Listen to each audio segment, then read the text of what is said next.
What's going on, everybody? It is the one and only Q from Retro Q Gamer back in effect as always, and here we are today to talk about some flippity flop. You don't stop the rocking because, well, we got someone to laugh at, and today that is a major organization. That one is the World Health Organization. Now we're not gonna admonish them over the massive failures and disastrously handling that is the coronavirus from them, but no, we're going to we're going to dissect one of their more recent comments from just the other day. I believe it was yesterday or the day before. But currently, because naturally everyone is self isolated and quarantined in their own home and whatnot, and there's very limited things to do because you don't really want to go outside too much. There's many of the entertainment venues and avenues that would be outside are now no longer available to people. I know just the other day my mother called me and she was saying she was absolutely losing her mind because all there was to do was watch TV. She doesn't really read many books, and well, there's really nothing to do for her. She's ended up walking her dog like 6 times a day at this point. But anyway, you see my point. Now, luckily, I'm one of the people who is in a good situation with this. I have all my games, all my TV shows, my anime, my films, whatever I want. The world is my oyster when I'm at home. So for me, it's not too bad. But what they're encouraging, the World Health Organization, is what they are encouraging people to do during these times of quarantine and whatnot, is to play games for healthy mental stability, if you will. So you're not cracking open, losing your mind from the isolation and whatnot. Now, that's all well and good. I completely endorse that. Everyone should play games. They'll enjoy these brave new worlds. This open them to new ideas, new characters and stories, etc., etc. But there's something very strange about the World Health Organization's message. Considering that 6 months ago, well, actually, it's April now. It'll be more than 6 months ago. But 6 months, let's just call it 6 months ago. In August of 2019, the World Health Organization themselves considered gaming and addiction a disorder.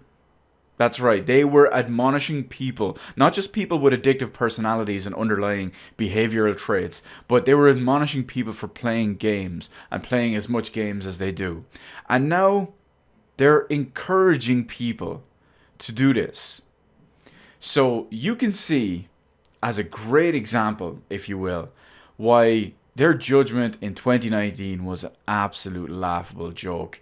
Everyone knows that what they did and what they said back then was completely wrong and based on the absolute stupidest thing. Their argument is just as bad as saying that violent games cause violence in real life, when there are dozens, if not hundreds of studies that say to the contrary. And yet they will just do one thing and that's it. They look at one particular person or one particular case, or 1% of the population, or well, hell, when you think of how many gamers are out there in the world compared to how many might be addicted and whatnot, it's probably way less than 1%. You've billions of gamers, and there's probably at most a few thousand, if even that high.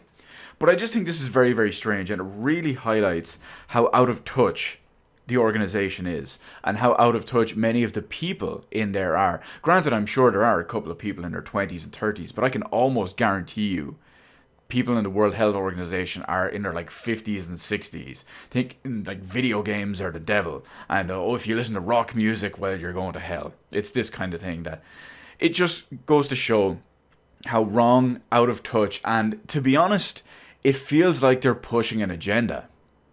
It feels like they're pushing an agenda because when you think about it, whenever a couple of specific situations come to mind, comes up and they just try to blame violent video games and try to blame video games, and then suddenly it's a disease, it's an addiction, it's a mental disorder, it's a problem.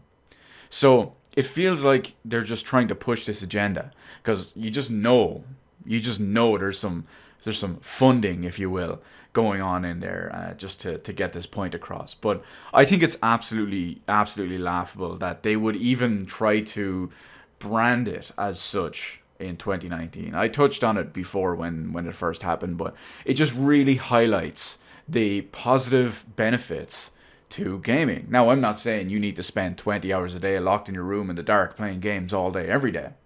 But casual, what's the word I'm looking for? I was going to say representative. Casual recreational gaming, like regular people do. Even more casual than myself, because I'm a bit more hardcore.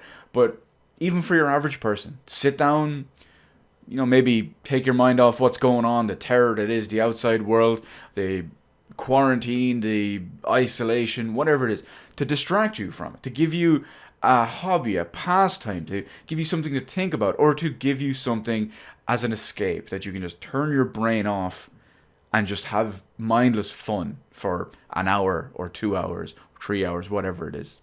So it just goes to show this is absolutely laughable. But how do you feel about it? Are you losing your mind? Do you love having all this time to play all these games?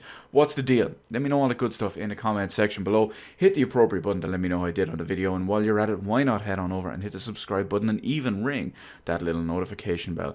Granted, getting a notification from YouTube in current year about a new video upload or a live stream or whatever is a whole other story. But hey, at least you can say you tried, am I right? As always, thank you so much for watching. I will see you in the rest of the videos in my channel.